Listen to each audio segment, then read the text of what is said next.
La guerre au Moyen-Orient vient peut-être de franchir un point de non-retour. Depuis le 28 février 2026, le conflit entre l'Iran et Israël ne se limite plus à un affrontement indirect.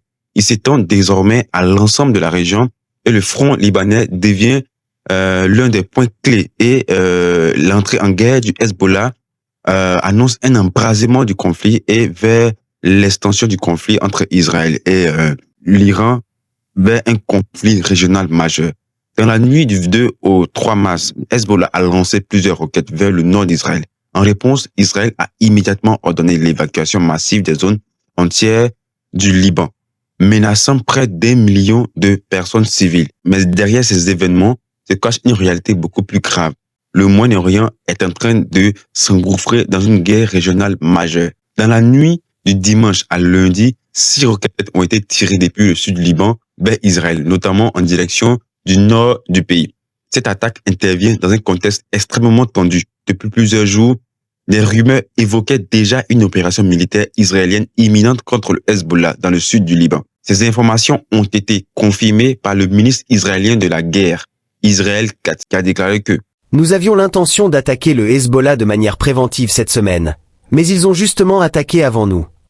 Cette déclaration est importante car elle montre que l'escalade militaire était déjà en préparation contre le Liban et le Hezbollah dans le sud. Suite à cette tir de roquettes, l'armée israélienne a lancé des tracts demandant à la population du sud du Liban d'évacuer immédiatement les zones.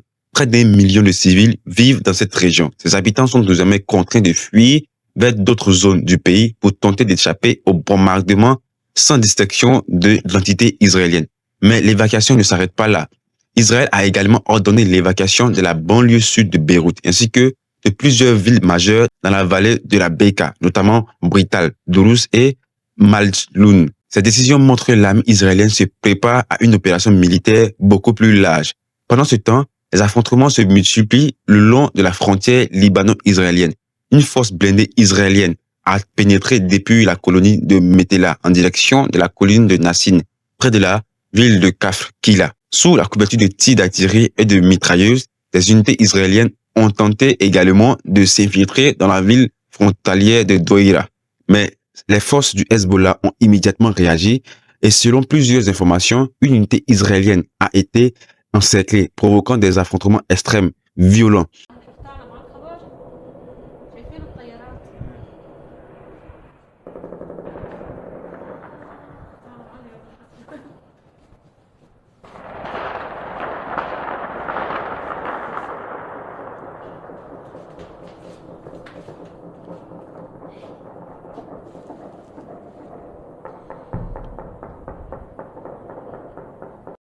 Donc, des hélicoptères israéliens ont aussi tenté d'évacuer les soldats pris au piège, des blessés et aussi des soldats israéliens tués au cours de ces affrontements avec le Hezbollah, mais se sont retrouvés sous le feu des combattants du Hezbollah. Dans ce combat, le Hezbollah a engagé son unité d'élite, la force Ridwan.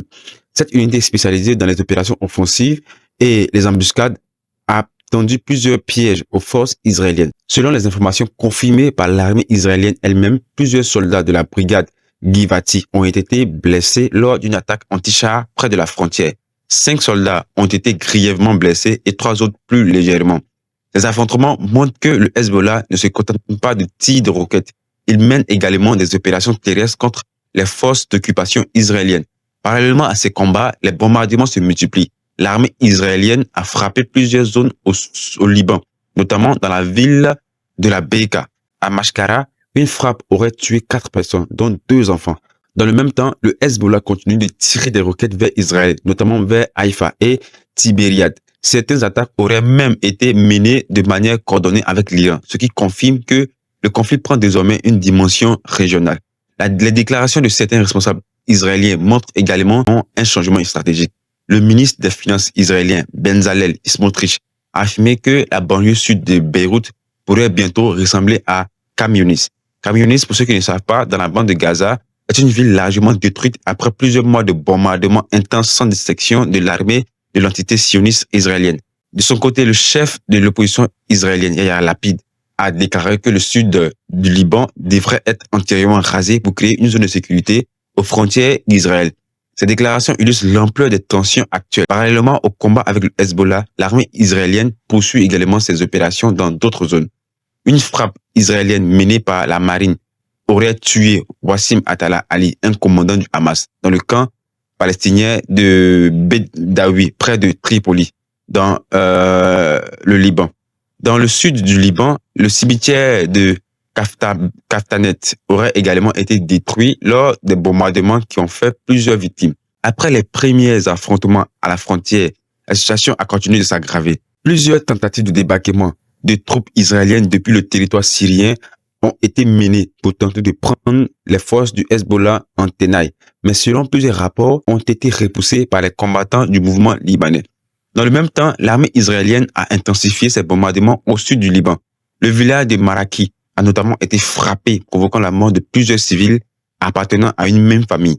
En réponse, le Hezbollah a mené plusieurs opérations offensives. Des combattants ont infiltré la frontière et détruit un char israélien de type Merkava. Dans le même temps, des roquettes ont été tirées vers des installations de l'Israël Aerospace Industries situées près de Tel Aviv.